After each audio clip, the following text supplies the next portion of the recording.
आज की जो कहानी है वो रिश्तों की पहेली में उलझा एक ऐसा हाई प्रोफाइल केस है जिसको लेकर पुलिस खुद उलझी हुई थी। ये पूरी कहानी किसी फिल्मी सस्पेंस थ्रिलर से कम नहीं है और मैं दावे के साथ कह सकता हूँ कि कहानी सुनने के बाद आपको भी कुछ ऐसा ही लगेगा। तो पूरी कहानी मैं अब आपको सिलसिलेवार तरीके से सुनाता हूँ। बात है जून 2015 की और उस वक्त राकेश मारिया जो है वो मुंबई पुलिस के कमिश्नर हुआ करते थे।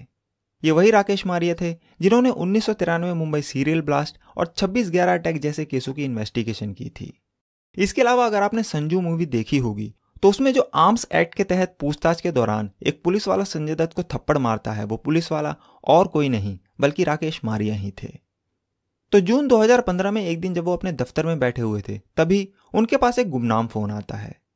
फोन करने वाला शख्स कहता है कि शीना बोरा नाम की एक लड़की पिछले 3 सालों से गायब है, क्योंकि पिछले 3 सालों से वो किसी के भी कांटेक्ट में नहीं है और हो ना हो उसका मर्डर हो चुका है। और उसके मर्डर के पीछे और किसी का नहीं बल्कि उसकी अपनी बहन इंद्राणी मुखर्जी का हाथ है। बस इतना कहकर वो शख्स फोन काट देता है।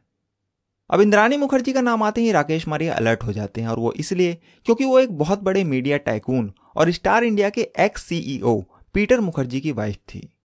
पीटर मुखर्जी एक बड़ा नाम था और इंद्राणी मुखर्जी पर हाथ डालने का मतलब था सीधे सीधे पीटर मुखर्जी पर हाथ डालना। राकेश मारिया को पता था कि ये लोग बहुत ही पावरफुल और पैसे वाले लोग हैं और इन पर बिना किसी सबूत के सिर्फ एक कॉल के आधार पर हाथ डालना बहुत बड़ा रिस्क है। इसलिए राकेश मारिया ने सोचा कि अभी चुपचाप खामोशी से इसकी जांच करते हैं। इसके बाद उन्होंने एक टीम बनाई जिसमें उन्होंने अपने कुछ फेवरेट और भरोसेमंद पुलिस वालों को शामिल किया और अनऑफिशियली इस केस की जांच का जिम्मा सौंपा। और इनका यह था कि गलती से भी इस इन्वेस्टिगेशन की भनक इंद्राणी या पीटर मुखर्जी को नहीं लगनी चाहिए। अब राकेश मारिया के कहने पर उनकी टीम ने सबसे पहले यह पता करना शुरू किया कि इस खबर में कितनी सच्चाई है और क्या वाकई में कोई शीना बोरा नाम की लड़की पिछले 3 सालों से गायब है भी या नहीं। इसके लिए उन्होंने आसपास के सभी पुलिस स्टेशन के पिछले 3 साल यानी 2012 से लेकर अब तक के मिसिंग रिपोर्ट्स को खंगालना शुरू किया, मगर उन्हें शीना बोरा नाम की किसी भी लड़की का कोई मिसिंग रिपोर्ट नहीं मिला। इसके बाद पुलिस ने और दूसरी चीजों को भी देखना शुरू किया पर उन्हें उसमें भी कोई खास कामयाबी नहीं मिली। अब उन्हें लगा कि बिना इंद्राणी मुखर्जी से पूछताछ किए बगैर कुछ पता नहीं चलने वाला। पर इंद्राणी मुखर्जी जैसी बड़ी शख्सियत को वो ऐसे ही बिना किसी सबूत के नहीं उठा सकते थे। अच्छा, उस वक्त इंद्राणी मुखर्जी देश में थी भी नहीं, वो उस वक्त इंग्लैंड में रह रही थी। इसलिए अब मुंबई पुलिस किसी और कमजोर कड़ी की तलाश में लग गई और इत्तेफाक से पुलिस को वो कमजोर कड़ी मिल गई। पुलिस को पता चला कि 3 साल पहले इंद्राणी मुखर्जी का एक ड्राइवर हुआ करता था जिसका नाम था श्यामवर राय, पर अब क्योंकि उसने वहां से काम छोड़ दिया है इसलिए उसे उठाकर पूछताछ की जा सकती है और हो ना हो उसे जरूर इस बारे में कुछ मालूम होगा।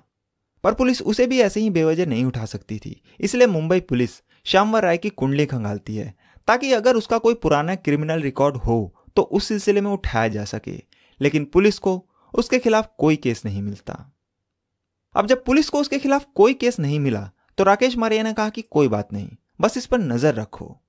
इसके बाद जून गुजर गया, जुलाई गुजर गई और अगस्त आ गया और इस दौरान पुलिस लगातार ड्राइवर श्यामवर राय पर नजर रख रही थी और बस कोई मौका ढूंढ रही थी उसे उठाने का। फिर तारीख आती है 21 अगस्त 2015 की। 21 अगस्त 2015 को श्यामवर राय बांद्रा के कार्टर रोड पर समुद्र के किनारे जो जंगल है वहां टहल रहा था और पुलिस भी उसके आसपास ही घूम रही थी। पर जैसे ही उसकी नजर पुलिस पर पड़ी तो वो घबरा गया और वहां से भागने लगा। पुलिस को भी लगा कि कुछ गड़बड़ है और इसी मौके की वो तलाश में थी, इसलिए पुलिस ने उसे दबोच लिया। इसके बाद जब पुलिस ने उसकी तलाशी ली तो उसके पास से एक देसी कट्टा और 3 जिंदा कारतूस मिले। मुंबई पुलिस ने उसे आर्म्स एक्ट के तहत गिरफ्तार किया और सीधा उठाकर खार पुलिस स्टेशन ले आई। पुलिस स्टेशन लाने के बाद उससे पूछताछ शुरू होती है और थोड़ी देर बाद ही ड्राइवर श्यामवर राय टूट जाता है और पुलिस के सामने सब कुछ उगल देता है। वो कहता है कि इंद्राणी मुखर्जी ने ही उसे 5 लाख रुपए का लालच देकर अपनी बहन शीना बोरा के मर्डर प्लान में शामिल किया था और जो उसने पूरी कहानी सुनाई वो ये थी कि लगभग 3 साल पहले ड्राइवर श्यामवर राय को अपने प्लान में शामिल करने के बाद इंद्राणी मुखर्जी 23 अप्रैल 2012 को यूके से मुंबई पहुंचती है और अगले दिन यानी 24 अप्रैल 2012 की शाम को शीना बोरा को मिलने के लिए बांद्रा नेशनल कॉलेज के पास एक अमरसंस नाम की शॉप है वहां बुलाती है। 24 अप्रैल 2012 की शाम को इंद्राणी मुखर्जी और ड्राइवर श्यामवर राय एक मटैलिक ग्रे कलर की ओपेल ओपरा कार में बैठकर बांद्रा में अमरसंस शोरूम के पास पहुंचते हैं और ये कार इंद्राणी ने स्पेशल शीना बोरा के मर्डर के लिए ही 5,000 रुपए में किराए पर ली थी। जब ये दोनों वहां पहुंचे तो वहां पर संजीव खन्ना नाम का एक शख्स पहले से ही इन दोनों का इंतजार कर रहा था और इंद्राणी ने उसे भी अपने प्लान में शामिल कर रखा था। अब ये संजीव खन्ना कौन था उसके बारे में मैं आपको कहानी में आगे बताऊंगा। तो अब ये तीनों अमरसन शोरूम के पास शीना बोरा के आने का इंतजार करने लगे और थोड़ी देर बाद ही शाम को लगभग 6:40 पर शीना भी वहां पहुंच गई। इसके बाद इंद्राणी शीना को बड़े ही प्यार से गले लगाती है और उसे पीने के लिए पानी की एक बोतल देती है जिसमें कि उसने पहले से ही बेहोशी की दवा मिला रखी थी। शीना उस बोतल में से कुछ घूंट पानी का पीती है और फिर इंद्राणी और शीना ये दोनों अमरसन शोरूम के अंदर चले जाते हैं। दरअसल इंद्राणी ने शीना को एक साड़ी और एक डायमंड रिंग दिलवाने के बहाने ही वहां बुलवाया था। करीब आधे घंटे बाद ये दोनों शोरूम से एक साड़ी खरीदकर बाहर आते हैं और कार में बैठने के बाद वहां से निकल जाते हैं। इसके बाद इंद्राणी के कहने पर ड्राइवर श्यामवर राय गाड़ी को बांद्रा के पाली हिल्स की तरफ मोड़ लेता है जहां बॉलीवुड के कई बड़े बड़े सेलिब्रिटीज रहा करते हैं। कार के अंदर इंद्राणी और शीना पीछे वाली सीट पर बैठे थे और आगे ड्राइविंग सीट पर श्यामवर राय और पैसेंजर सीट पर संजीव खन्ना बैठा था। और क्योंकि शीना बोरा श्यामवर राय और संजीव खन्ना को पहले से ही जानती थी इसलिए उसे कोई भी ऐतराज नहीं होता। तो अब इनकी गाड़ी पाली हिल्स की तरफ जा रही थी और इंद्राणी शीना को अपनी बातों में रिझाने लगी। थोड़ी देर बाद ही दवाई ने अपना असर दिखाना शुरू किया और शीना बात करते करते बेहोश हो गई। इसके बाद इंद्राणी के कहने पर ड्राइवर श्यामवर राय गाड़ी को एक सुनसान रास्ते पर ले जाकर रोक देता है। फिर श्यामवर राय और संजीव खन्ना भी गाड़ी से उतरकर पीछे वाली सीट पर आ जाते हैं और बेहोशी की हालत में ही संजीव खन्ना शीना के बाल पकड़ता है और श्यामवर राय शीना का मुंह दबाता है ताकि वो शोर न मचाए। इसके बाद इंद्राणी अपने ही हाथों से अपनी बहन का गला दबाने लगती है, मगर दम घुटने की वजह से शीना अचानक से होश में आ जाती है और खुद को बचाने की कोशिश करने लगती है। इस कोशिश में वो श्यामवर राय के अंगूठे पर जोर से दांत भी काट लेती है क्योंकि श्यामवर राय ने उसका मुंह दबा रखा था, जिसकी वजह से उसके अंगूठे से खून भी बहने लगता है। शीना पूरी कोशिश करती है खुद को बचाने की, लेकिन 3 लोगों के सामने उस बेचारी अकेली लड़की की कुछ नहीं चलती और इंद्राणी पूरी ताकत के साथ उसका गला दबा रही थी। वो उसका गला तब तक दबाती है जब तक कि उसकी सांस नहीं रुक जाती और जब इंद्राणी को तसल्ली हो जाती है कि शीना मर चुकी है तब जाकर वो उसका गला छोड़ती है। इसके बाद संजीव खन्ना और श्यामवर राय वापस आगे आ जाते हैं और गाड़ी को वहां से लेकर चल देते हैं और पीछे इंद्राणी शीना की लाश को सहारा देकर सीट पर ऐसे बैठाती है जैसे कि वो जिंदा हो, ताकि अगर किसी की नजर गाड़ी के अंदर पड़े भी तो भी उसे कोई शक ना हो। और मुंबई जैसे शहर में किसी के पास इतना टाइम होता भी नहीं है कि किसी चलती गाड़ी के अंदर झांके कि उसमें क्या हो रहा है। खैर थोड़ा आगे जाने के बाद संजीव खन्ना गाड़ी से उतर जाता है और वर्ली में अपने होटल हिलटॉप की तरफ निकल जाता है जहां वो ठहरा हुआ था। इधर इंद्राणी मुखर्जी बांद्रा के एक 5 star hotel Taj lands and में पहुंचती है और पूरे रास्ते वो शीना की लाश को देखकर बार बार यही बोल रही थी कि मिल गया शीना को 3 BHK फ्लैट। खैर होटल की पार्किंग में पहुंचने के बाद इंद्राणी शीना की लाश को गाड़ी की पिछली सीट पर ही लिटा देती है और ड्राइवर श्यामवर राय को वहीं पार्किंग में ही रुककर गाड़ी पर नजर रखने को बोलती है ताकि कोई भी कार के अंदर झांके ना। इसके बाद इंद्राणी होटल के अंदर जाती है और 15 मिनट के बाद ही वापस आ जाती है और श्यामवर राय को वर्ली में मार्लो कोऑपरेटिव हाउसिंग सोसाइटी चलने को कहती है जहां इंद्राणी रहा करती थी। इसके थोड़ी देर बाद ही ये लोग मार्लो सोसाइटी पहुंच जाते हैं और रास्ते में होटल हिलटॉप से संजीव खन्ना को भी पिकअप कर लेते हैं। मार्लो पहुंचकर ये गाड़ी को इंद्राणी मुखर्जी का जो गैराज था उसके आगे खड़ी करते हैं। इसके बाद वो गाड़ी की डिग्गी में से एक बड़ा सा बैग निकालते हैं जिसको कि इंद्राणी ने एक दिन पहले ही प्लान के तहत खरीदा था। फिर इंद्राणी और संजीव खन्ना मिलकर गाड़ी के अंदर ही बैठकर उस बैग में शीना की लाश को पैक करते हैं और इस दौरान श्यामवर राय गाड़ी के बाहर खड़े होकर नजर रखता है कि कोई देख तो नहीं रहा।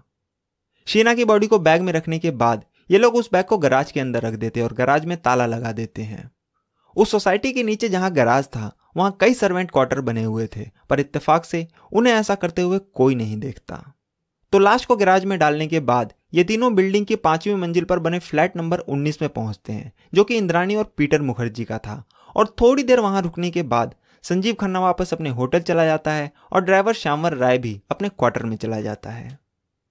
तो यहाँ इंद्राणी के प्लान का एक हिस्सा तो पूरा हो चुका था जो कि था शीना बोरा का मर्डर करना, और अब बारी थी प्लान के दूसरे हिस्से को अंजाम देने की, यानी शीना बोरा की लाश को ठिकाने लगाने की, जिसकी प्लानिंग इंद्राणी ने पहले से ही कर रखी थी।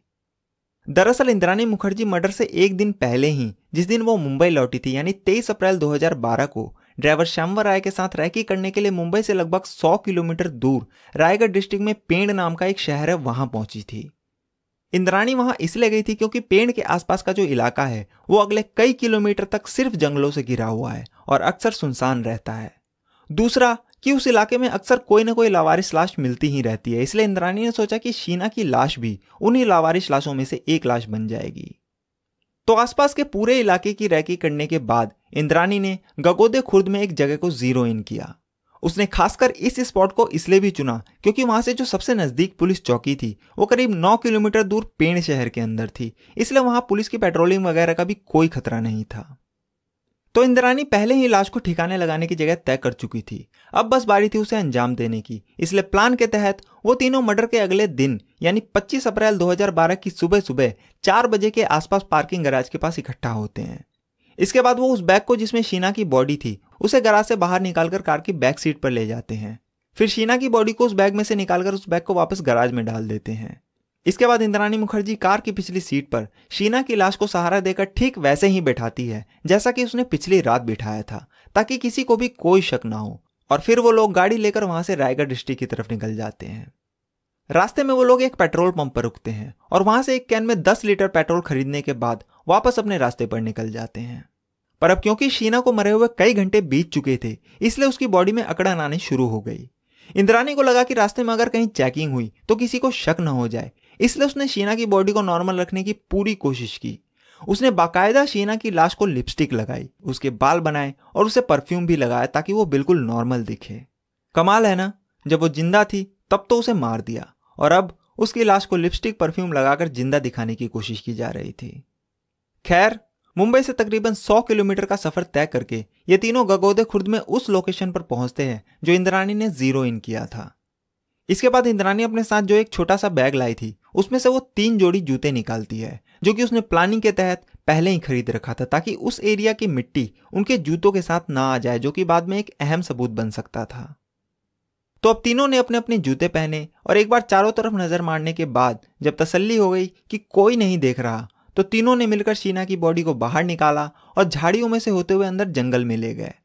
इसके बाद जो 10 लीटर पेट्रोल उन्होंने खरीदा था वो सारा का सारा पेट्रोल संजीव खन्ना ने शीना बोरा की बॉडी पर डाल दिया।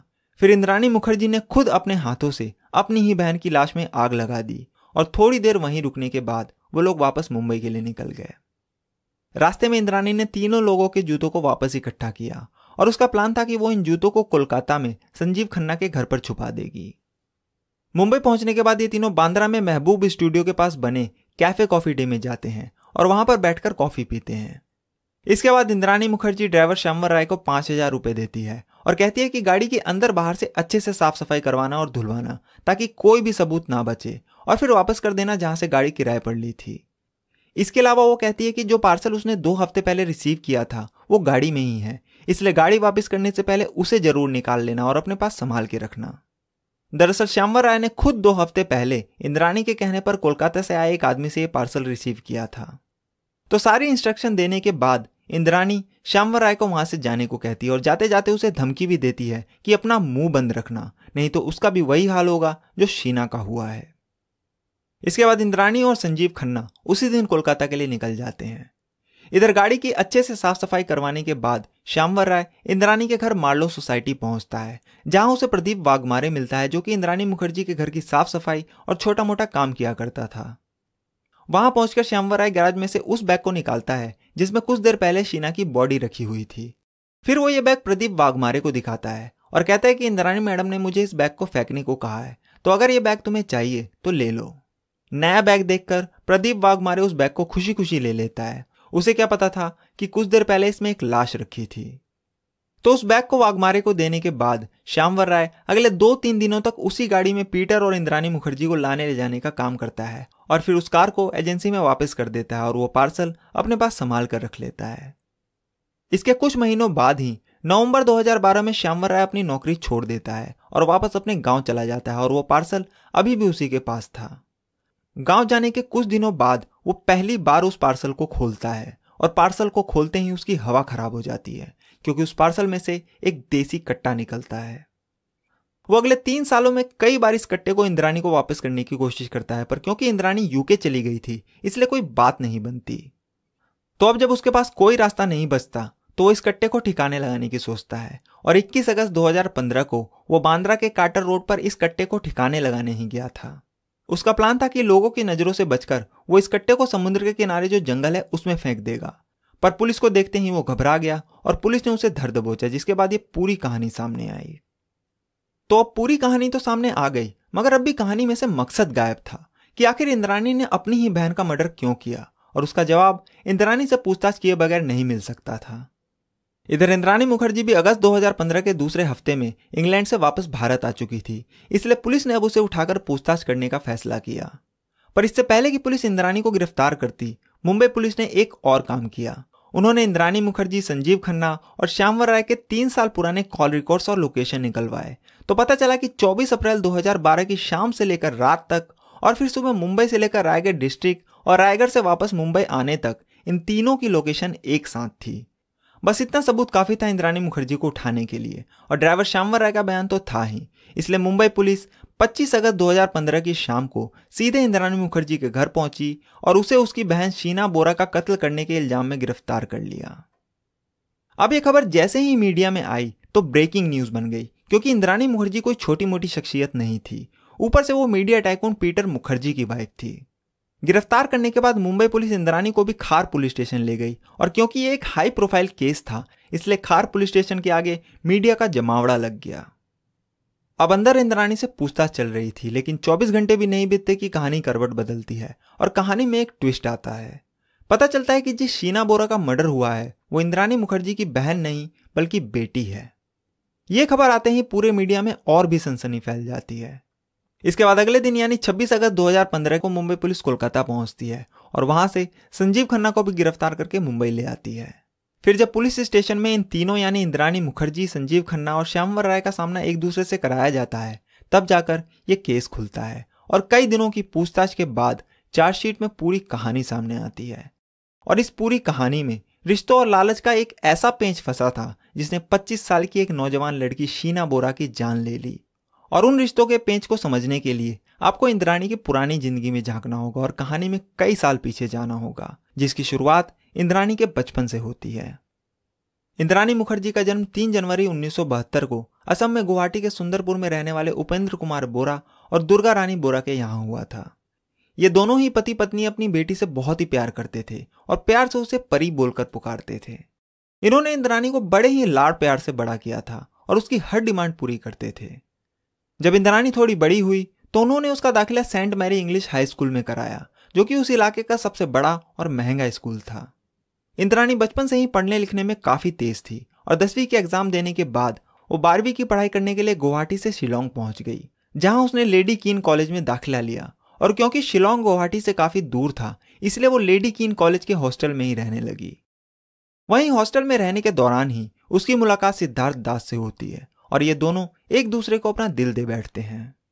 इसके बाद 1985 में इंद्राणी अपना 12th का एग्जाम देने के बाद वापस सुंदरपुर अपने घर पहुंच जाती है, पर वो अपने साथ सिद्धार्थ दास को भी वहां लेकर जाती है और अपने माँ बाप से कहती है कि उन दोनों ने शादी कर ली। फिर वो दोनों वहां से थोड़ी दूरी पर वहीं गुवाहाटी में ही एक किराए का मकान लेकर रहने लगते हैं। इसी बीच इंद्राणी प्रेग्नेंट हो जाती है और 11 फरवरी 1987 को अपनी पहली बच्ची शीना को जन्म देती है और उस वक्त इंद्राणी की उम्र महज 15 साल थी। शीना के जन्म के बाद शुरुआती कुछ महीनों तक तो सब कुछ बिल्कुल ठीक ठाक चला, पर कुछ वक्त बाद ही वो एक बार फिर से प्रेग्नेंट हो जाती है और अगले ही साल यानी 1988 में वो अपने दूसरे बच्चे मिखाइल को जन्म देती है। मिखाइल के जन्म के बाद से ही इंद्राणी और सिद्धार्थ के रिश्तों में कड़वाहट आने लगी, क्योंकि एक तो इतनी कम उम्र में इंद्राणी के ऊपर 2 बच्चों को पालने की जिम्मेदारी आ गई, ऊपर से जो सिद्धार्थ दास था वो कोई काम धंधा भी नहीं करता था और अब तक इंद्राणी के माँ बाप ही उन दोनों का खर्चा उठा रहे थे। इंद्राणी के घर वालों ने सिद्धार्थ को सेटल करने के लिए एक बेकरी की शॉप भी खुलवाई, पर बदकिस्मती से वो भी नहीं चली। अब इन दोनों में छोटी छोटी बात को लेकर झगड़ा होने लगा और दोनों के रिश्तों में दरार आने लगी। इंद्राणी जो है वो बचपन से ही बहुत ही महत्वाकांक्षी थी और उसका सपना था कि वो बड़ी होकर बहुत ही अमीर और फेमस बने और आलीशान जिंदगी जिए। उसने कभी नहीं सोचा था कि उसे ऐसी जिंदगी जीनी पड़ेगी और छोटी छोटी चीजों को लेकर झगड़ा करना पड़ेगा। उसे एहसास होता है कि सिद्धार्थ को चुनकर उसने बहुत बड़ी गलती कर दी है, ऊपर से अब 2 बच्चों को पालने की जिम्मेदारी भी थी। इसलिए उसने यह सब कुछ छोड़ने का फैसला किया और जून 1990 में अपने आगे की पढ़ाई का हवाला देकर दोनों बच्चों और अपने पति को छोड़कर वो कोलकाता आ गई और फिर कभी वापस नहीं लौटी। कोलकाता में उसे कोई नहीं पहचानता था और न ही ये कि वो 2 बच्चों की मां है, इसलिए वहां से उसने अपनी जिंदगी की एक नई शुरुआत की। कोलकाता में रहने के दौरान ही उसकी मुलाकात वहां के एक बिजनेसमैन संजीव खन्ना से होती है। संजीव खन्ना जो है वो अच्छा खासा पैसे वाला था और उसका बड़े बड़े लोगों में उठना बैठना था, इसलिए इंद्राणी ने अब उससे दोस्ती बढ़ानी शुरू कर दी, क्योंकि यही तो उसे चाहिए था। खन्ना भी इंद्राणी की खूबसूरती पर फिदा था, इसलिए ये दोनों अब एक दूसरे के और नजदीक आ गए और ये दोस्ती प्यार में बदल गई, जिसके बाद मार्च 1993 में इन दोनों ने एक दूसरे से शादी कर ली। अब क्योंकि इंद्राणी यहाँ अपनी एक नई जिंदगी बसा चुकी थी और वो अपने अतीत को बिल्कुल भी याद नहीं रखना चाहती थी, इसलिए इंद्राणी के कहने पर गुवाहाटी में उसके माँ बाप ने उसके दोनों बच्चों शीना और मिखाइल को कानूनन गोद ले लिया और अब शीना और मिखाइल के नाना नानी ही उसके माँ बाप बन गए। इधर संजीव खन्ना से शादी के बाद इंद्राणी का भी बड़े बड़े लोगों और बिजनेसमैन के बीच उठना बैठना होने लगा, जिसकी वजह से उसे कई नए नए सोर्स मिले और इन्हीं सोर्स की मदद से उसने साल 1996 में INX सर्विसेज नाम की एक HR फर्म की शुरुआत की और बड़ी बड़ी कंपनियों को नए नए एम्प्लॉयज देने और उन्हें मैनेज करने का काम शुरू कर दिया। इसी बीच इंद्राणी एक बार फिर से प्रेग्नेंट हो जाती है और अगस्त 1997 में वो विधि को जन्म देती है। इंद्राणी की यह तीसरी संतान थी, पर दुनिया और संजीव खन्ना की नज़रों में यह उसकी पहली संतान थी, क्योंकि उसने संजीव खन्ना को अपनी पुरानी जिंदगी के बारे में कभी कुछ नहीं बताया था। खैर, अब धीरे धीरे जब इंद्राणी का नया बिजनेस कामयाब होने लगा तो उसने इसके और भी ब्रांच खोलने के बारे में सोचा और साल 2001 में मुंबई पहुंच गई और वहां भी उसने INX सर्विसेज की एक ब्रांच खोली। मुंबई में रहने के दौरान ही एक रात इंद्राणी अपने दोस्तों के साथ पार्टी करने के लिए प्रेसिडेंट होटल के लाइब्रेरी बार पहुंचती है, जहां पहली बार उसकी मुलाकात पीटर मुखर्जी से होती है। पीटर मुखर्जी से इंद्राणी की मुलाकात उसकी लाइफ का सबसे सक्सेसफुल टर्निंग पॉइंट था, क्योंकि पीटर मुखर्जी एक बहुत बड़ा और ताकतवर नाम था और उस वक्त वो स्टार इंडिया के CEO थे। वो पीटर मुखर्जी ही थे जो कौन बनेगा करोड़पति और क्योंकि सास भी कभी बहू थी जैसे प्रोग्राम लेकर आए थे और स्टार इंडिया को नंबर 1 पोजीशन पर पहुंचाया था। इंद्राणी को पता था कि इतने बड़े नाम के साए में रहना उसके बिजनेस को और कामयाबी पर ले जाएगा, इसलिए वो पीटर से अगले कई घंटों तक अपने बिजनेस को लेकर बात करती रही। अब धीरे धीरे दोनों के बीच मुलाकातों का सिलसिला बढ़ता गया और जल्द ही वो दोनों एक दूसरे को चाहने लगे। पीटर मुखर्जी का उस वक्त अपनी पहली बीवी शबनम सिंह के साथ तलाक का प्रोसेस चल रहा था और इधर इंद्राणी के रिश्ते भी संजीव खन्ना से कुछ ठीक नहीं चल रहे थे। इंद्राणी को पता था कि जितनी कामयाबी वो पीटर के साथ पा सकती है उतना संजीव खन्ना के साथ नहीं, इसलिए इंद्राणी ने भी अपने पति संजीव खन्ना से तलाक की अर्जी लगा दी और पीटर के साथ अपने रिश्तों को आगे बढ़ाने का फैसला किया। कहते हैं कि हर कामयाब आदमी के पीछे एक औरत का हाथ होता है, पर इंद्राणी के केस में यह बिल्कुल उल्टा था। खैर, कुछ दिनों की डेटिंग के बाद दिवाली 2001 में इंद्राणी पीटर के साथ ही उसके मार्लो वाले फ्लैट में शिफ्ट हो गई। इसके बाद वो कोलकाता से अपनी बेटी विधि को भी मुंबई ले आई और अपने साथ ही रखने लगी, क्योंकि वो विधि से बहुत ही प्यार करती थी। इस बार उसने पीटर से अपनी संजीव खन्ना के साथ शादी और उससे हुई बच्ची को तो नहीं छुपाया, पर हाँ, उसने पीटर को भी अपनी पहली शादी और बच्चों के बारे में कुछ नहीं बताया। खैर, इसके बाद लगभग 1 साल तक साथ रहने के बाद जब इंद्राणी का संजीव खन्ना से और पीटर का शबनम सिंह से तलाक हो जाता है तो नवंबर 2002 में ये दोनों एक दूसरे से शादी कर लेते हैं। इंद्राणी मुखर्जी की ये तीसरी शादी थी और पीटर मुखर्जी की दूसरी। ये शादी मीडिया में भी बहुत चर्चा में रही, क्योंकि एक तो पीटर मुखर्जी काफी बड़ा नाम था, ऊपर से उसने अपने से 17 साल छोटी औरत से शादी की थी। शादी के बाद पीटर मुखर्जी इंद्राणी की बेटी को भी कानूनन गोद ले लेता है और उसे भी अपना नाम देता है, पर जब ये बात संजीव खन्ना को पता चलती है तो वो इसके खिलाफ हो जाता है, क्योंकि वो भी अपनी बेटी से बहुत प्यार करता था। वो कहता है कि उसके जिंदा रहते हुए कोई और उसकी बेटी को कैसे गोद ले सकता है, जिसको लेकर इंद्राणी उसे धमकाती है और कहती है कि अगर उसने बीच में अपनी टांग अड़ाई तो वो उसके ऊपर दहेज का केस कर देगी, इसलिए ना चाहते हुए भी उसे चुप रहना पड़ता है। इधर पीटर मुखर्जी से शादी के बाद इंद्राणी मुखर्जी का बड़े बड़े बॉलीवुड स्टार्स, प्रोड्यूसर से मिलना जुलना लगा ही रहता था और आए दिन न्यूज़पेपर में इंद्राणी और पीटर मुखर्जी की फोटो छपती ही रहती थी। इंद्राणी मुखर्जी अब मुंबई की चकाचौंध भरी दुनिया में वो जिंदगी जी रही थी जिसकी कि वो हमेशा ख्वाहिश किया करती थी, मगर इसी बीच इंद्राणी का वो पुराना कल जिसे वो बिल्कुल भूल चुकी थी वो अचानक से उसके सामने आ जाता है। दरअसल होता यह है कि साल 2004 में इंद्राणी और पीटर मुखर्जी की अखबार में एक साथ फोटो छपती है और इत्तेफाक से वो फोटो गुवाहाटी में इंद्राणी के माँ बाप देख लेते हैं। पिछले कई सालों से इंद्राणी का अपने माँ बाप के साथ कोई कांटेक्ट नहीं था, पर जब वो अपनी बेटी की फोटो पीटर जैसे बड़े आदमी के साथ देखते हैं तो उन्हें यकीन हो जाता है कि उनकी बेटी बहुत कामयाब हो गई है। इसलिए वो लोग इंद्राणी को एक खत भेजते हैं और उसमें शीना और मिखाइल बोरा की हायर एजुकेशन के लिए मदद मांगते हैं, क्योंकि अब वक्त के साथ साथ इंद्राणी के दोनों बच्चों की पढ़ाई लिखाई का खर्चा भी बढ़ता जा रहा था और वो लोग बूढ़े हो रहे थे और इस बुढ़ापे में उनके पास कमाई का कोई जरिया नहीं था। ये लेटर मुंबई पहुंचता है और फिर इंद्राणी अपने माँ बाप को कॉल करके शीना और मिखाइल को मिलने के लिए कोलकाता बुलवाती है। अब इधर से इंद्राणी मुखर्जी कोलकाता पहुंचती है और उधर से उसके दोनों बच्चे भी कोलकाता आते हैं। ये दोनों बच्चे अब काफी बड़े हो गए थे और इतने दिनों बाद पहली बार अपनी मां से मिल रहे थे, पर उनकी ये खुशी कुछ पलों की ही थी। इंद्राणी अपने दोनों बच्चों को कहती है कि वो उन दोनों की सारी पढ़ाई और रहने का खर्चा उठाने को तैयार है, पर उसकी एक शर्त है, और वो शर्त ये है कि तुम दोनों को मुझे अपनी मां नहीं बल्कि बहन बोलना पड़ेगा। और वो इसलिए क्योंकि वो अपने पुराने अतीत को दुनिया के सामने नहीं लाना चाहती। सोचिए उन दोनों बच्चों के दिमाग पर क्या असर हुआ होगा कि जिस माँ से वो अपने होश में पहली बार मिल रहे थे और जिसको लेकर वो इतने एक्साइटेड थे, अब उसी माँ को उन्हें अपनी बहन कहना पड़ेगा। मतलब कि अपनी झूठी शान और शौकत के लिए पहले तो उसने अपने दोनों बच्चों को कई सालों तक खुद से दूर रखा और अब उन्हें अपनी ही माँ को बहन बुलाने पर मजबूर किया। पर क्योंकि उन दोनों बच्चों के पास अपनी पढ़ाई और आगे का खर्चा उठाने का कोई और चारा नहीं था, इसलिए ना चाहते हुए भी उन दोनों को इंद्राणी की इस शर्त को मानना पड़ा। तो जब शीना और मिखाइल इंद्राणी की शर्त को मान गए तो साल 2005 में उसने दोनों को गुवाहाटी से मुंबई बुला लिया और दोनों को पीटर और जितने भी लोगों से मिलवाया वो यही कहकर मिलवाया कि ये दोनों उसके छोटे भाई बहन हैं। मुंबई बुलाने के बाद इंद्राणी ने शीना बोरा का दाखिला सेंट जेवियर कॉलेज में करा दिया और वो वहीं कोलाबा में ही बतौर एक पेइंग गेस्ट रहने लगी। और मिखाइल बोरा को उसने 12th की पढ़ाई करने के लिए बैंगलोर भेज दिया और उसका एडमिशन बैंगलोर इंटरनेशनल स्कूल में करा दिया और वो वहीं स्कूल के हॉस्टल में ही रहने लगा। तो इंद्राणी मुखर्जी ने अपने दोनों बच्चों से निजात पाने के लिए उसने जैसा प्लान किया था उसे कामयाबी से अंजाम देने के बाद वापस अपने ढर्रे पर लौटती है और पीटर के छत्र छाया में रहकर कामयाबी के और झंडे गाड़ने शुरू करती है।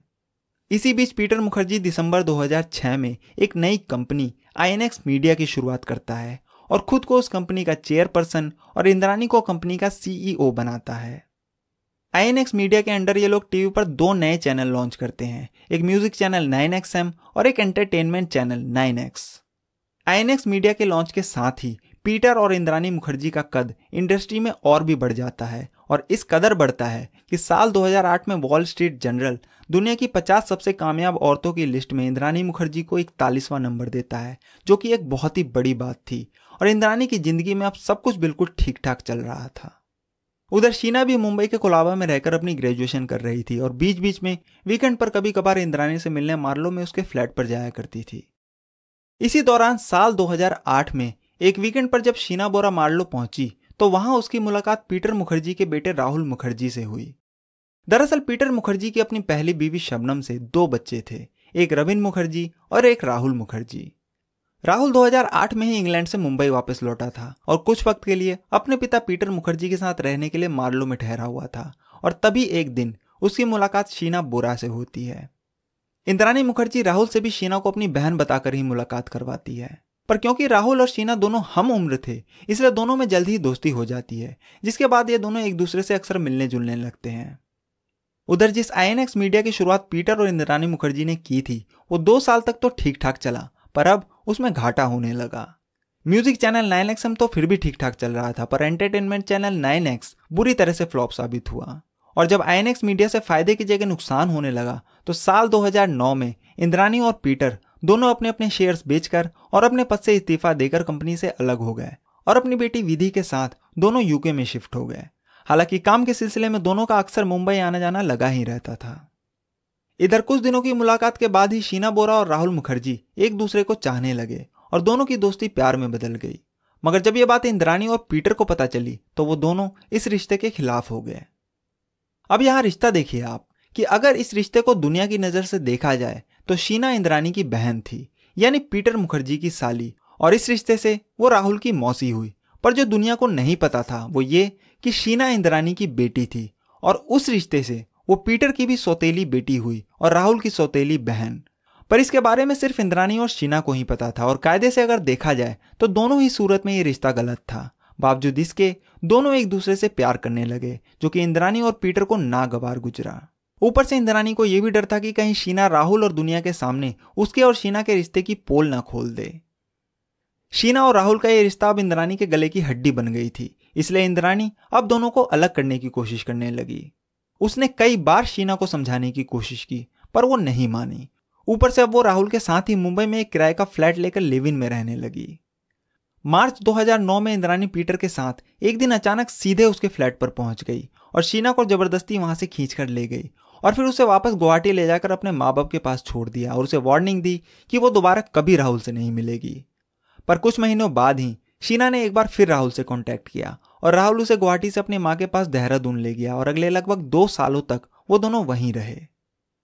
इसी बीच जून 2011 में शीना की मुंबई मेट्रो में बतौर असिस्टेंट मैनेजर जॉब लग जाती है और वो दोनों फिर से वापस मुंबई आ जाते हैं और अंधेरी के मैरोल में एक फ्लैट लेकर रहने लगते हैं।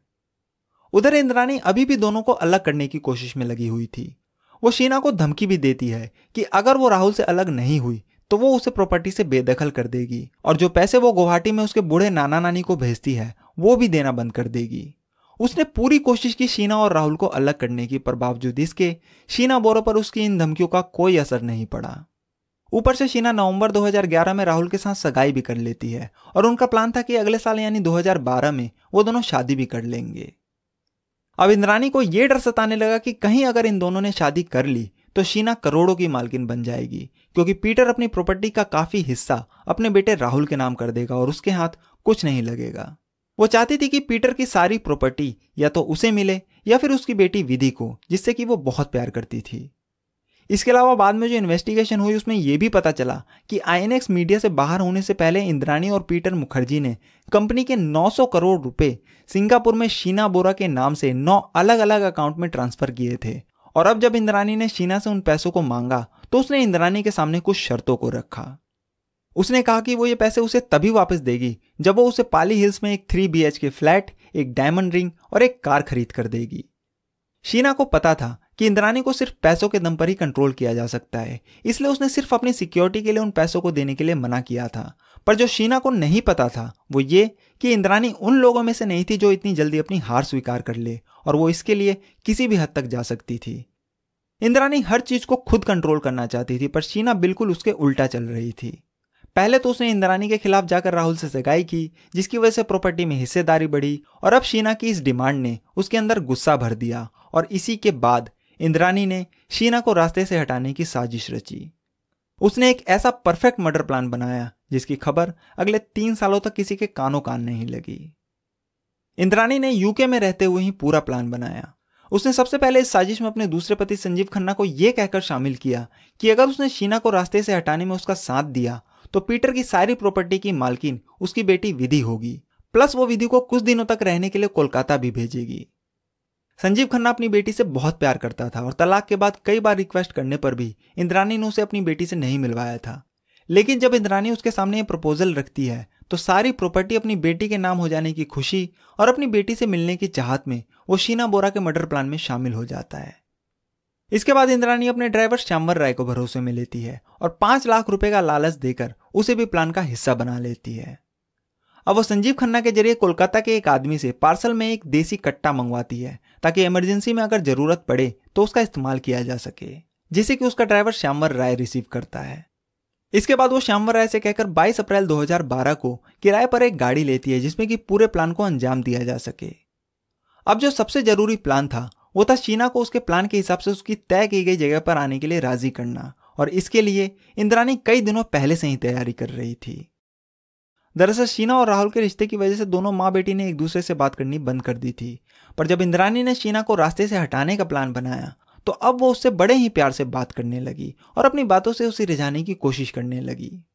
यहां तक कि उसे विश्वास दिलाने के लिए इंद्राणी 4 अप्रैल 2012 को जब 5 दिनों के लिए मुंबई लौटी थी तो एक दिन वो शीना को बांद्रा के 5 star hotel Taj lands and में डिनर के लिए भी लेकर गई थी और वहां भी उसने शीना से बड़े ही प्यार से बात की और फिर वापस यूके चली गई।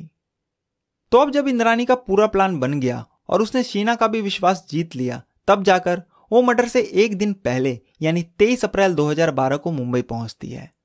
मुंबई पहुंचने के बाद इंद्राणी सबसे पहले अपने ड्राइवर के साथ रायगढ़ डिस्ट्रिक्ट में जाकर शीना की लाश को ठिकाने लगाने की जगह फाइनल करती है और फिर वापस मुंबई पहुंचकर प्लान के हिसाब से 2 जोड़ी मेल और 1 जोड़ी फीमेल जूते लेती है। फिर वो शराब की दुकान से एक वोडका और एक विस्की की बोतल लेती है और एक पानी की बोतल लेने के बाद इन तीनों बोतलों यानी वोडका, विस्की और पानी में बेहोशी की दवा मिला देती है। उसके बाद पेट्रोल भरने के लिए वो एक 20 लीटर का कैन और एक बड़ा सा सूटकेस बैग भी खरीदती है और अगले दिन वो शीना को एक साड़ी और एक डायमंड रिंग उसकी सगाई का तोहफा बोलकर देने के लिए बुलाती है, जिसके लिए वो तैयार हो जाती है। अगले दिन यानी 24 अप्रैल 2012 को शीना अपने ऑफिस से दोपहर 3:30 बजे के करीब हाफ डे लेकर पहले अंधेरी में अपने फ्लैट पर जाती है और फिर वहां से तैयार वगैरह होकर अपने मंगेतर राहुल के साथ गाड़ी में बैठकर बांद्रा के लिए निकल जाती है। उधर संजीव खन्ना भी कोलकाता से उसी दिन मुंबई पहुंचता है और अब ये तीनों अमरसंस के पास खड़े होकर शीना का इंतजार कर रहे थे। जिसके बाद करीब 6:40 पर शीना राहुल के साथ अमरसंस पहुंचती है और राहुल शीना को वहां छोड़कर वापस अंधेरी के लिए निकल जाता है। और इसके बाद क्या हुआ उसकी कहानी मैं आपको बता ही चुका हूं। अच्छा, जब ये लोग शीना का मर्डर करने के बाद होटल की तरफ जा रहे थे, ठीक उसी वक्त रात 8:30 बजे के करीब इंद्रानी के पास शीना के छोटे भाई मिखाइल का भी कॉल आता है और वो कहता है कि वो मुंबई पहुंच गया। जिसके बाद इंद्रानी उससे एयरपोर्ट से टैक्सी लेकर सीधे मार्लो में उसके फ्लैट पर जाने को कहती है और कहती है कि वो भी 1-2 घंटे में वहां पहुंचने वाली है। दरअसल इंद्रानी ने ही मिखाइल को फोन करके उस दिन उसे गुवाहाटी से मुंबई बुलवाया था और वो इसलिए क्योंकि मिखाइल उसका दूसरा टारगेट था। इंद्रानी का प्लान था कि वो एक साथ दोनों भाई बहन को रास्ते से हटा देगी ताकि आगे चलकर कोई भी परेशानी ना हो, मतलब कि ना रहेगा बांस और ना बजेगी बांसुरी। तो इस बात से अनजान कि उसकी बहन पहले ही इस दुनिया से जा चुकी है और अगला नंबर उसी का है, वो सीधे मार्लो पहुंच जाता है। इधर मार्लो पहुंचने और शीना की लाश को सूटकेस में भरकर गैराज में डालने के बाद रात करीब 10:15 पर इंद्रानी ऊपर अपने फ्लैट में पहुंचती है। वहां पहुंचकर वो मिखाइल से बहुत ही प्यार से बात करती है और उसे पीने के लिए वही पानी देती है जिसमें बेहोशी की दवा मिली हुई थी। इसके बाद वो उसे दारू की बोतल में से 2 पैक बनाकर देती है जिसमें उसने पहले से ही बेहोशी की दवा मिला रखी थी और अपने फ्लैट पर पहले ही लाकर रख दी थी। इंद्रानी मिखाइल से अपना ड्रिंक जल्दी जल्दी फिनिश करने को कहती है और इंद्रानी का ऐसा बर्ताव देखकर मिखाइल को थोड़ा अजीब लगता है, पर ऐसा करके इंद्रानी उसे जल्दी जल्दी 2 पैक पिला देती है। मगर इसी बीच कमरे में संजीव खन्ना और श्यामवर राय भी आ जाते हैं। संजीव खन्ना को देखते ही मिखाइल के होश उड़ जाते हैं क्योंकि उसे देखते ही उसे 6 साल पुरानी वो डरावनी रात याद आ जाती है जब वो आखिरी बार संजीव खन्ना से मिला था। दरअसल 6 साल पहले यानी साल 2006 में मिखाइल बेंगलोर में पढ़ाई कर रहा था और 1 साल पहले ही इंद्रानी ने उसका दाखिला बेंगलोर इंटरनेशनल स्कूल में कराया था। उस वक्त उसकी उम्र महज 15-16 साल की थी और क्योंकि वो शहर, वहां के लोग, वहां की भाषा उसके लिए बिल्कुल अलग थी और ऊपर से वो वहां बिल्कुल अकेला था, इसलिए उसका वहां बिल्कुल भी मन नहीं लगता। वो इंद्रानी को कई बार कॉल करके कहता है कि वो उसे वापस मुंबई बुला ले क्योंकि वो वहां नहीं रहना चाहता। जिसके बाद एक दिन इंद्रानी उसे मुंबई बुला लेती है। मुंबई बुलाने के बाद वो मिखाइल की मुलाकात संजीव खन्ना से करवाती है और कहती है कि ये उसका क्लाइंट है और अगले कुछ दिनों तक वही उसे मुंबई में घुमाएगा फिराएगा। अगली ही रात संजीव खन्ना मिखाइल को होटल से पिकअप करने के बाद उसे एक पब में लेकर जाता है और ये दोनों वहां बैठकर ड्रिंक करने लगते हैं। खन्ना जो है वो तो आराम आराम से अपनी ड्रिंक पी रहा था, पर वो मिखाइल को एक के बाद एक टकीला के शॉट्स लगवा रहा था और कुछ देर बाद ही मिखाइल को इतना नशा हो जाता है कि उसे बिल्कुल भी होश नहीं रहता कि वो कहाँ है। खैर, इसके बाद वो रात बीत जाती है, पर अगले दिन जब मिखाइल की आंख खुलती है तो उसने देखा कि वो एक कमरे में बंद है। उसके दोनों हाथ बंधे हुए हैं, उसके बाल जो है वो छोटे छोटे काट दिए गए हैं और उसने एक डार्क ब्राउन कलर के कपड़े पहन रखे हैं। ये देखते ही वो घबरा जाता है और जोर जोर से मदद के लिए चिल्लाने लगता है। थोड़ी देर बाद ही 2-3 वार्ड बॉय टाइप जैसे लोग उसके कमरे में आते हैं और उसे एक इंजेक्शन लगाते हैं और वो फिर से बेहोश हो जाता है। मतलब कि उसके साथ सब कुछ बिल्कुल फिल्मी स्टाइल में हो रहा था। खैर, 3-4 घंटे बाद जब उसे दोबारा होश आता है तो वो किसी तरह अपना हाथ घुमा फिरा के रस्सी को खोल लेता है और गेट खोलकर कमरे से बाहर आ जाता है। इसके बाद जब वो आसपास के लोगों से पूछता है कि वो कहाँ है तो वो उससे कहते हैं कि वो वापस अपने कमरे में चला जाए, थोड़ी देर बाद उसे सब कुछ पता चल जाएगा। वो वापस अपने कमरे में आता है और थोड़ी देर बाद ही डॉक्टर यूसुफ माचिसवाला उसके कमरे में आते हैं जो कि एक सीनियर साइकेट्रिस्ट थे और वो जो उसे बताते हैं उसे सुनने के बाद मिखाइल को बहुत बड़ा सदमा लगता है। वो मिखाइल से कहते हैं कि वो एक हॉस्पिटल में है और उसे उसी की बहन इंद्रानी मुखर्जी ने यहाँ एडमिट कराया है और वो इसलिए क्योंकि उसे ड्रग्स की लत लगी हुई है और ड्रग्स लेने के बाद वो बहुत ज़्यादा एग्रेसिव हो जाता है। दरअसल ये सब कुछ इंद्रानी का ही करा धराया था। मिखाइल की बार बार मुंबई आने की जिद से वो परेशान हो गई थी और इसी चीज से छुटकारा पाने के लिए उसने ये प्लान बनाया था।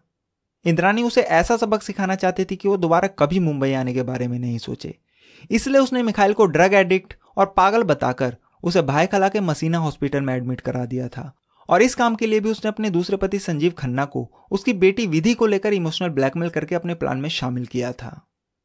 मिखाइल ठीक होने के बावजूद भी अगले 2 महीनों तक हॉस्पिटल के डी एडिक्शन सेंटर में बिताता है, मगर वहां से आज़ाद होते ही वो दिल्ली चला जाता है और वहीं अपनी पढ़ाई वगैरह पूरी करता है और कसम खाता है कि वो फिर दोबारा कभी मुंबई नहीं आएगा। पर इधर जब साल 2012 में इंद्राणी ने दोनों भाई बहन को रास्ते से हटाने का प्लान बनाया तो जरूरी था कि किसी तरह मिखाइल को वापस मुंबई बुलाया जाए, मगर 6 साल पहले उसके साथ जो हुआ था वो उसे आज भी याद था और वो बिल्कुल भी मुंबई नहीं आना चाहता था। इंद्राणी उसे मुंबई बुलाने के लिए कुछ पैंतरे भी आजमाती है, पर जब वो उसमें कामयाब नहीं होती तो वो उसके इमोशन का सहारा लेती है और उससे कहती है कि उसे उससे मिले हुए बहुत दिन हो गए। और 24 अप्रैल 2012 को इंद्राणी किसी तरह चिकनी चुपड़ी बातों में फंसाकर और थोड़ा इमोशनल करके उसे मुंबई बुला लेती है। और अब मिखाइल एक बार फिर से गलती से मुंबई आ गया था और संजीव खन्ना भी ठीक उसके सामने खड़ा था। संजीव खन्ना को देखते ही उसे यकीन हो जाता है कि यहाँ जरूर कुछ गड़बड़ है और तब उसे एहसास होता है कि इंद्राणी क्यों उसे जल्दी जल्दी अपना ड्रिंक फिनिश करने को कह रही थी। तो 2 ड्रिंक पीने के बाद अब उसने क्या किया कि इंद्राणी जो ड्रिंक उसे बनाकर दे रही थी वो किसी तरह इधर उधर घूम के सबकी नजरों से बचकर उसे फेंकने लगा और ऐसा दिखाने लगा कि उसने वो ड्रिंक फिनिश कर ली। काफी देर बाद भी जब मिखाइल बेहोश नहीं हुआ तो इंद्राणी खन्ना और श्यामवर राय फ्लैट की बालकनी में बात करने के लिए जाते हैं। इंद्राणी कहती है कि ये कितनी दारू पीता है, अभी तक बेहोश नहीं हुआ। तो खन्ना इंद्राणी से कहता है कि अभी फिलहाल मिखाइल को छोड़ देते हैं, उसे बाद में देखेंगे, क्योंकि एक साथ 2 लाश को ले जाने में खतरा हो सकता है। इंद्राणी को भी लगता है कि हाँ खतरा तो है, इसलिए वो कहती है कि पहले शीना की लाश को ठिकाने लगाते हैं और इसे बाद में देखेंगे। इसके बाद खन्ना वापस अपने होटल चला जाता है और श्यामवर राय अपने सर्वेंट क्वार्टर में। इधर इंद्राणी बार बार मिखाइल से कह रही थी कि वो सो जाए, पर मिखाइल खुद को जबरदस्ती उठाए रखता है और बिल्कुल भी नहीं लेटता। उसे पता था कि अगर वो सोया तो पता नहीं फिर कहां उठेगा और यह भी हो सकता है कि वो दोबारा उठे ही ना। तो जब कई कोशिशों के बाद भी मिखाइल नहीं सोता तो इंद्राणी तंग होकर अपने कमरे में सोने चली जाती है और इधर मिखाइल खुद को जबरदस्ती जगा के रखता है। अगली सुबह 4 बजे इंद्राणी शीना की लाश को ठिकाने लगाने के लिए निकल जाती है, पर जाने से पहले वो मिखाइल से एक बार फिर से सोने के लिए बोलती है और यह भी कहती है कि वो फ्लैट का दरवाजा अंदर से बंद ना करे। इस बात से मिखाइल और भी डर जाता है और उसके जाते ही दरवाजा अंदर से बंद कर देता है। इसके बाद वो सीधे बाथरूम में जाता है और शराब का असर कम करने के लिए वो शावर लेता है। फिर वो फटाफट अपना सामान पैक करता है और टैक्सी लेकर मुंबई एयरपोर्ट पहुंच जाता है और वहां से डायरेक्ट फ्लाइट लेकर गुवाहाटी आ जाता है और तब जाकर उसकी जान बचती है। अगर वो उस दिन अपनी सूझबूझ नहीं दिखाता और वहां से नहीं भागता तो शायद वो भी आज इस दुनिया में नहीं होता। तो यहां मिखाइल की तो जान बच गई, पर अब सवाल आता है कि आखिर ये मर्डर अगले 3 सालों तक छुपा कैसे रहा? क्या किसी ने भी शीना बोरा की कोई खोज खबर नहीं की? तो दरअसल इंद्राणी ने इसकी प्लानिंग भी पहले से ही कर रखी थी और पुलिस की लापरवाही ने भी इस कत्ल को 3 साल तक छुपाए रखा। इस मर्डर का खुलासा 3 साल पहले ही हो सकता था अगर पुलिस उस वक्त अपना काम ढंग से करती तो।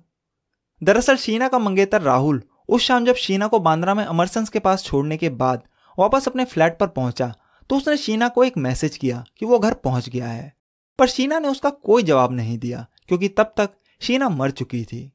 लेकिन शीना को मारने के बाद जब इंद्राणी ने उसका फोन लिया और राहुल का मैसेज देखा तो अब इंद्राणी ने शीना बनकर राहुल से बात करनी शुरू की ताकि राहुल को कोई शक ना हो।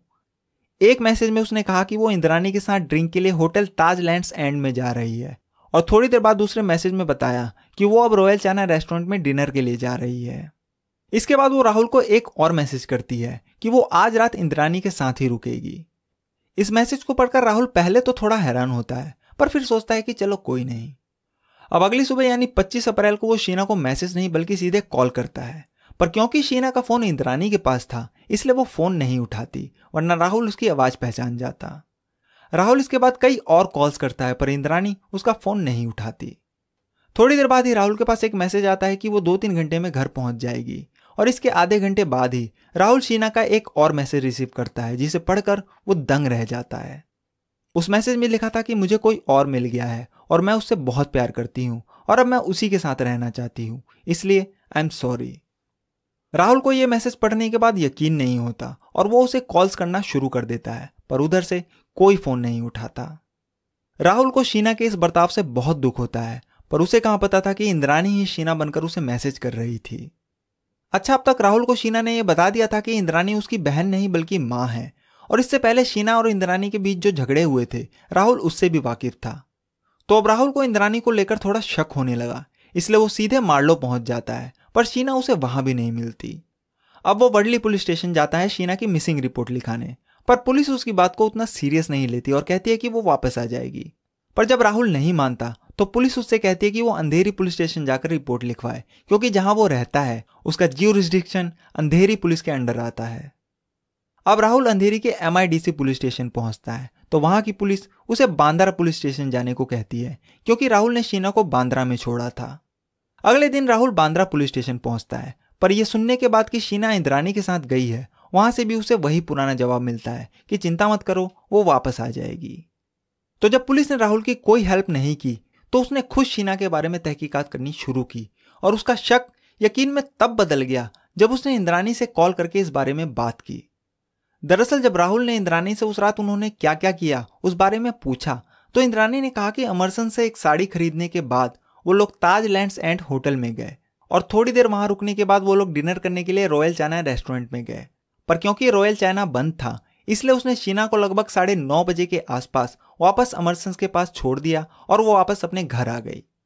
लेकिन जब राहुल ने इस बारे में खोजबीन की तो पता चला कि 24 अप्रैल की रात रॉयल चाइना रेस्टोरेंट पूरी रात खुला था, और उस रात रेस्टोरेंट में इंद्रानी मुखर्जी या शीना बोरा नाम की कोई बुकिंग नहीं थी। इसका मतलब साफ था कि इंद्रानी झूठ बोल रही है, और यहीं से उसका शक यकीन में बदल गया। अब जब इसके बारे में उसने इंद्रानी से दोबारा बात की तो वो बात को घुमाने लग गई, इसलिए उसने अब सारी बात को रिकॉर्ड करना शुरू कर दिया। अगले कई दिनों तक उसने इंद्रानी से जो भी बात की वो सारी रिकॉर्ड की, और इन बातचीत में इंद्रानी ने राहुल को बताया कि उसकी शीना से बात हुई है और वो अपने बॉयफ्रेंड के साथ नागपुर चली गई। इसके बाद उसने बताया कि वो वापस गुवाहाटी चली गई, और लास्ट में उसने कहा कि वो अमेरिका चली गई और वहीं शिफ्ट हो गई। अच्छा, इस बातचीत के दौरान एक दिन जब राहुल इंद्रानी से बात कर रहा था तो उसी वक्त शीना के ऑफिस से जहां वो काम करती थी वहां से एक एम्प्लॉय उसके घर आती है और कहती है कि शीना कई दिनों से ऑफिस नहीं आ रही, इसलिए बॉस ने उसे मिलने के लिए बुलाया है। इंद्रानी उस वक्त राहुल के साथ फोन पर ही थी और इत्तेफाक से वो ये सारी बात सुन लेती है। इंद्रानी जो है वो दरअसल ये भूल गई थी कि शीना की एक प्रोफेशनल लाइफ भी है और वहां से भी उसकी खोजबीन हो सकती है। इसलिए जब इंद्रानी वापस लंदन चली गई तो वहां से 3 मई 2012 को उसने अपनी पर्सनल सेक्रेटरी काजल शर्मा को शीना के नाम से एक रेजिग्नेशन लेटर और अलग से एक शीना का सिग्नेचर भेजा। फिर उसने अपनी सेक्रेटरी को शीना के साइन की प्रैक्टिस करवाई और उस रेजिग्नेशन लेटर पर अपनी सेक्रेटरी से शीना के जाली हस्ताक्षर करवाकर उसे कुरियर से शीना के ऑफिस में भिजवा दिया ताकि वो लोग भी शीना की कोई खोजबीन ना करे। इसके बाद उसने काजल से शीना के नाम का एक ईमेल आईडी बनवाया और उस आईडी से इंद्रानी ने बाकायदा शीना के सभी रिश्तेदारों और दोस्तों को मेल भेजना शुरू कर दिया कि वो अमेरिका में शिफ्ट हो गई है, और सबको यकीन दिलवा दिया कि शीना सच में यूएस चली गई और वो वहां बहुत खुश है। मतलब कि इंद्रानी ने एक बिल्कुल परफेक्ट मर्डर प्लान बनाया था। पर राहुल को पता था कि इंद्रानी झूठ बोल रही है, इसलिए वो शीना की तलाश में लगा रहा। इसी बीच एक दिन उसे अपने फ्लैट से शीना का पासपोर्ट मिलता है, जिसे देखते ही उसका माथा ठनकता है कि आखिर बिना पासपोर्ट के शीना अमेरिका कैसे चली गई, और अब उसका शक और गहरा जाता है। इसके बाद वो शीना के भाई मिखाइल, उसके सभी दोस्तों, रिश्तेदारों और उसके नाना नानी से भी कांटेक्ट करता है, पर वो किसी के भी कांटेक्ट में नहीं थी। यहां तक कि उसने शीना के अपने पिता यानी सिद्धार्थ दास से भी कांटेक्ट किया, पर कोई फायदा नहीं हुआ। और जब अगले कई हफ्तों की खोजबीन के बाद भी शीना का कुछ पता नहीं चला तो वो भी मुंबई छोड़कर अपनी मां के पास देहरादून शिफ्ट हो गया। इसके बाद 2012 गुजर गया, 13 गुजर गया, 14 गुजर गया और अगले 3 सालों तक ये केस दबा रहा। मगर जब अगस्त 2015 में ये केस खुला तब जाकर दुनिया को पहली बार पता चला कि शीना की मौत 3 साल पहले ही हो चुकी है। तो अब जब पूरी कहानी पुलिस के सामने आ गई, इसके बाद मुंबई पुलिस ने केस से जुड़े सबूत इकट्ठा करने शुरू किए ताकि कोर्ट में इसे साबित किया जा सके, क्योंकि आपको तो पता ही है कि पुलिस के सामने दिए गए बयान का कोर्ट में कोई मायने नहीं होता।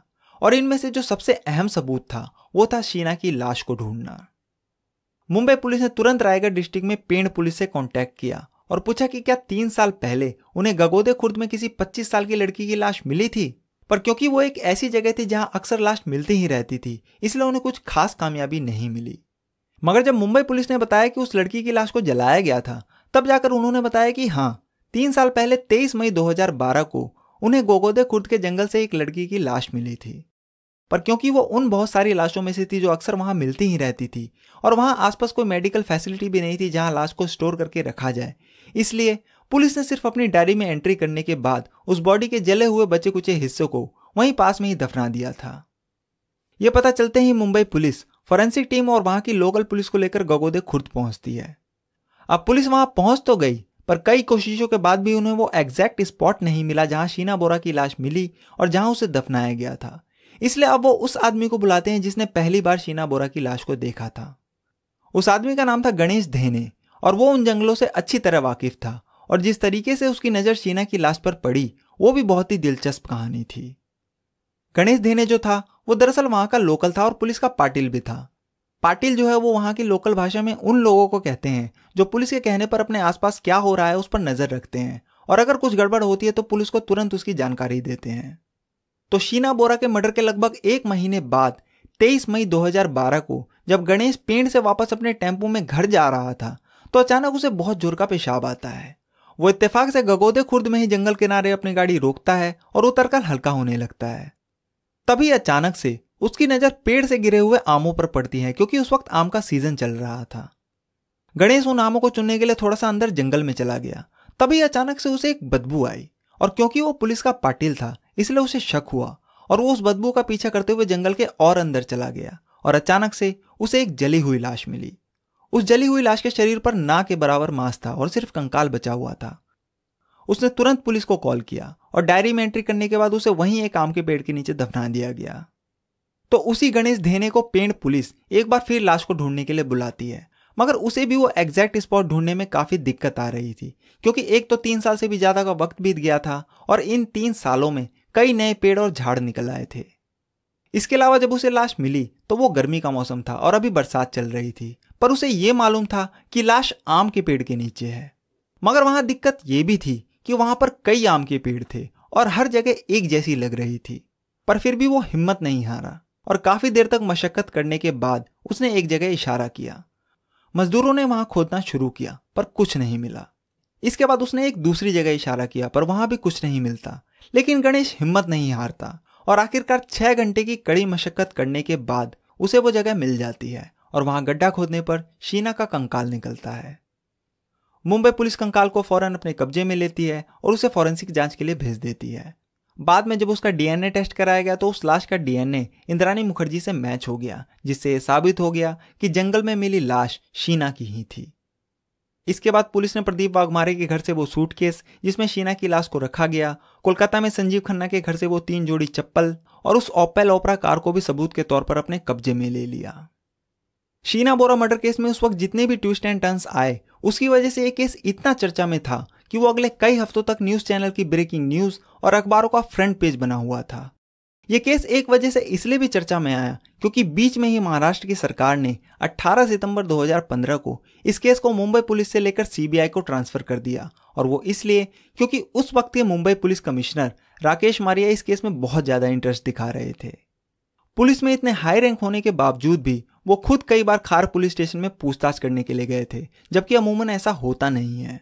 हालांकि राकेश मारिया का कहना था कि क्योंकि इस केस में काफी बड़े बड़े और रसूखदार लोग शामिल थे, इसलिए ही वो इस केस की एक एक पल की खबर रख रहे थे और वो बिल्कुल भी नहीं चाहते थे कि इसमें पुलिस की तरफ से कोई भी लापरवाही हो।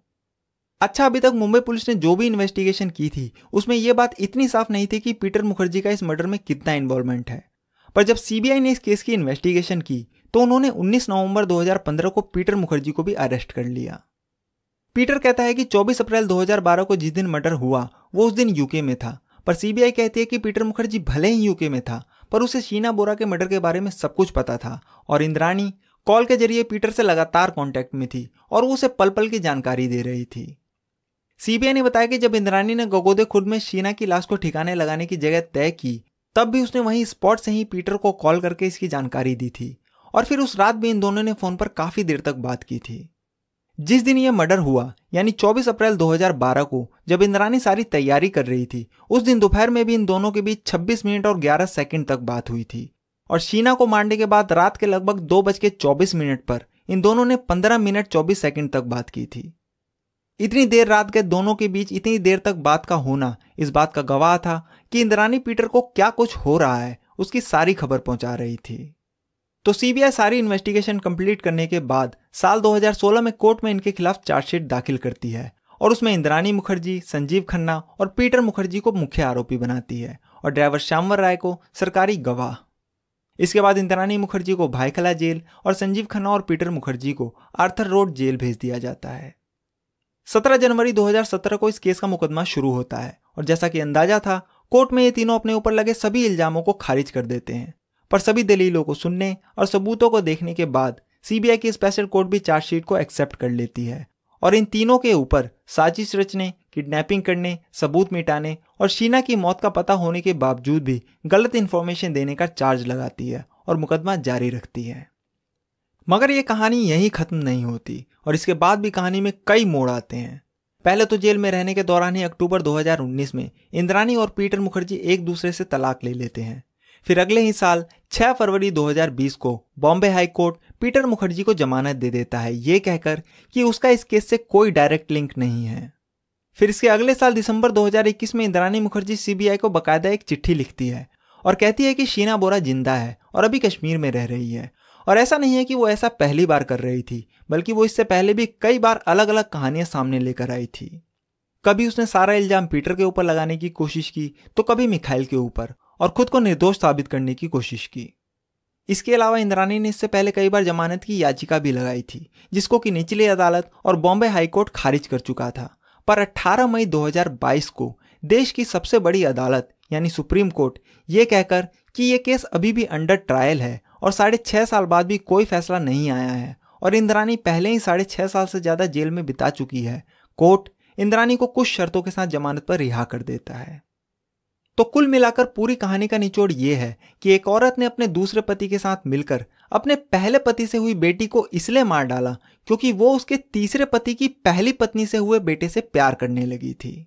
अभी फिलहाल इंद्राणी और पीटर मुखर्जी जमानत पर जेल से बाहर है, संजीव खन्ना जेल के अंदर है और ये केस अंडर ट्रायल है। तो देखिए कब तक फैसला आता है और क्या फैसला आता है।